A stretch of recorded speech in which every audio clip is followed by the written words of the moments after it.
Hi friends, welcome back to another episode of Generation Tech. My name is Alan, and today we continue our third year of the Clone Wars history coverage. Now before we begin, don't forget to hit that subscribe button down below so you don't miss out on the rest of this series. In our last episode, we took a look at the Citadel Prison, a supermax facility designed to keep Dark Jedi under control. Today we'll be looking at a strange phenomenon that started happening due to all the chaos being caused by the Clone Wars. Chapter 4, the Jedi Padawan Slave Trade.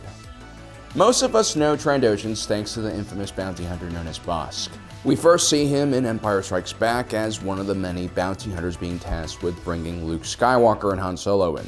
Trandoshans are quite an interesting species, and they came from an era when things were a bit more black and white and entire alien species were considered degenerates and evil. This was mainly because the Trandoshans loved to hunt, and much of their culture and upbringing was about hunting. It was actually a rite of passage for young Trandoshans to hunt difficult and exotic game. So it's kind of weird that Star Wars is so judgy about them. I mean, aren't we supposed to be accepting of other cultures? As Trandoshans continued chasing their love of the hunt and upgrading their technology and techniques for hunting, they also started looking for more difficult game to hunt, which eventually led them to the most dangerous game of all, other sentient beings. So the Trandoshans originated from the world of Trandoshan, otherwise known as Dosha. The planet was located in the Kashyyyk system, home of the Wookiees. Dosha was a tropical planet full of thick forests, which were basically perfect for honing your skills as a young hunter. Once the Trandoshans discovered spaceflight, they encountered the Wookiees and developed a very unique and close relationship with them. And by that I mean they started hunting the Wookiees. The giant hairy aliens were incredibly tough prey to hunt, which kind of made them even more enticing for the Trandoshans to chase after. The Trandoshans would also develop a lucrative slave trade business by selling the Wookiees they did capture to slavers.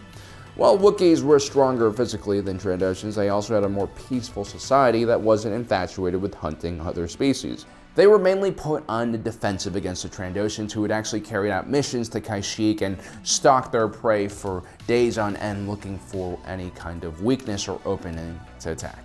Trandoshans had a superior hunting culture, and every young Trandoshan was taught how to hunt from a very young age. They also had the ability to see in infrared range, which helped them separate prey from the dense backgrounds of a forest or jungle.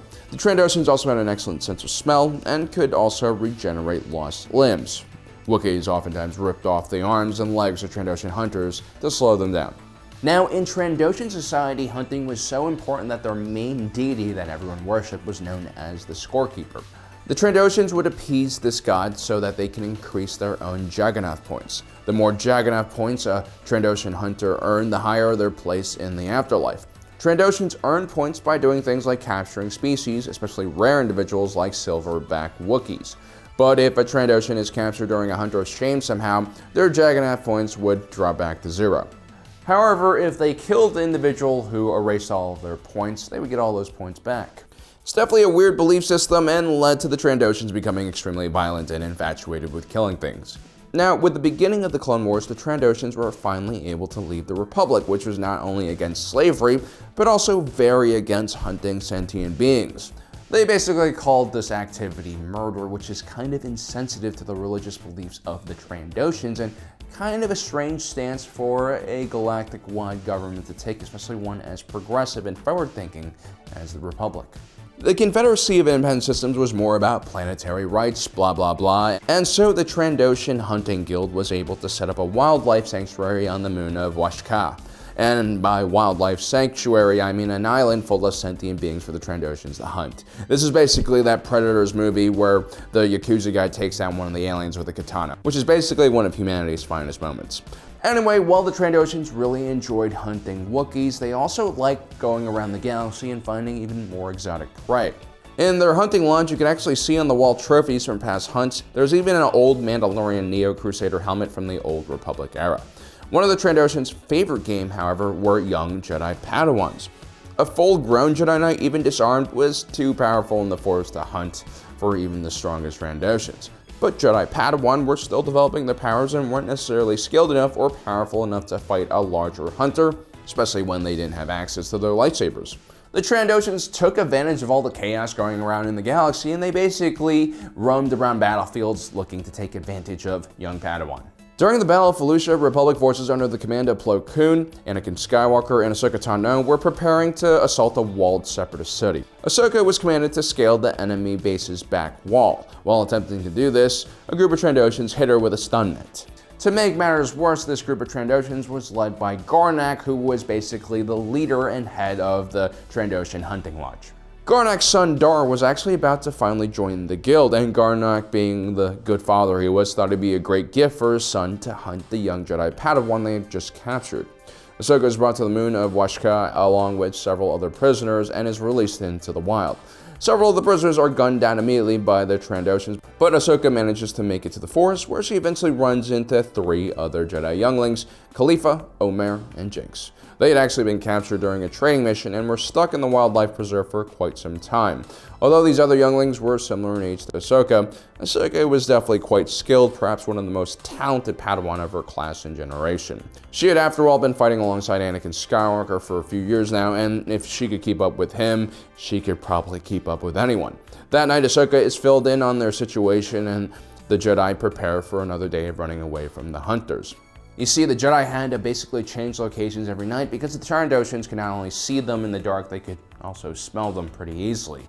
And not only did the Trandoshans get to sleep in comfortable beds every night and were well rested every morning for the hunts, they also had repulsor craft to speed them around the game preserve, and they also had advanced weapons to kill their game.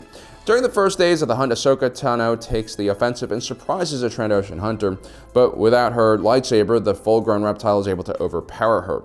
Khalifa comes out of nowhere and saves Ahsoka by choking the reptile. Ahsoka stops Khalifa from killing the lizard and prevents her from falling to the dark side. The younglings have obviously suffered a lot of loss by this time, and a lot of them are basically losing it. Jedi code was much easier to follow within the safe confines of civilization and the Jedi Temple. When death came for a Jedi, many would oftentimes reach to the dark side in order to save themselves.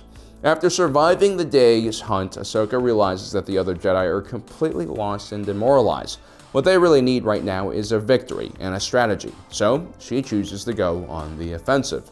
She realizes that they cannot continue running because they're only getting weaker each day from a lack of food and rest, and eventually they will be caught by the Trandoshans. What the Jedi need to do is strike back and attack the Trandoshan's main base. The next day, Dar, the son of Garnak, attempts to track down Ahsoka and claim her as his entrance ticket into the Hunter's Lodge. Khalifa is shot during the pursuit, but before Dar can take her out, Ahsoka intervenes and goes hand-to-hand with him. The young Trandoshan falls down onto a large thorn, which kills him. Garnak goes into a frenzy over the death of his son and shoots Khalifa, wounding her mortally. Ahsoka manages to evade the vengeful Garnak for now and makes it back to the rest of the Jedi youngling. Despite Khalifa's demise, Ahsoka is still determined to continue fighting and escape this planet. Her next plan is to attack the dropship that will be arriving the next morning to deliver more prey onto the reserve. When the dropship arrives, they quickly are able to board and jump the pilot and take it down. But there's only one prisoner on board, the legendary Wookiee warrior known as Chewbacca. And Chewbacca was not only a great fighter, he was also a great mechanic and tinkerer. His plan is to assemble a transmitter so that he can contact his Wookiee people for backup. Unfortunately, they're missing the necessary parts required to build the radio, so they need to head back to the downed ship to get the required parts. When they return, they find a Trandoshan sniper set up overlooking the site. The Jedi manage to overwhelm him, and now they have their own captive. Chewbacca puts the transmitter together and sends out a signal, but they don't get a response. Frustrated, the Jedi decide to use their captive Trandoshan and have him call in a rescue ship, which they of course ambush and take over. While Jedi younglings seem to have some problems fighting full-grown Trandoshans, Wookiees definitely do not. They take their captured rig to the Trandoshan Lodge and a fight ensues for control of the platform. The Jedi and the Wookiees don't have any blasters and things are quite balanced for the moment, until the Trandoshans successfully shoot down the Jedi's stolen repulsor lift and recapture their prey. But then, out of nowhere, Wookiee General Tarful arrives with a few bounty hunters to save the day. It seems like the Wookiees actually did get Chewbacca's transmission after all. Together, the Wookiees and Jedi manage to push back the Trandoshans and take over the platform. Ahsoka engages Garnak in some hand-to-hand combat and succeeds in defeating him, showing us that the young Padawan, despite what her master thinks, is quite formidable and prepared for any threat she might face. I go as far to say that she's ready for knighthood. But of course, that's not for me to say, that's up to the Jedi Council. But as you can see, Ahsoka has proved that not only is she a great fighter, she's capable of leading other younger Jedi. Which means that very soon she'll probably realize that she has more to offer the Jedi Knights than the Jedi Order has to offer her.